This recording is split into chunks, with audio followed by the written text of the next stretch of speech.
மீனம்மா அதிகாலையிலும் அந்தி மாலையிலும் உந்த ஞாபகமே.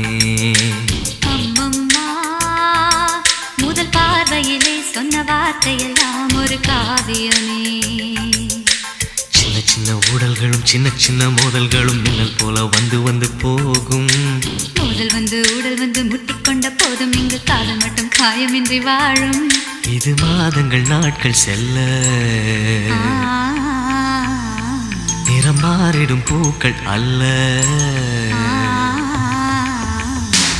மீனம்மா அதிகாலையிலும் அந்தி மாலையிலும் உந்த ஞாபகமே.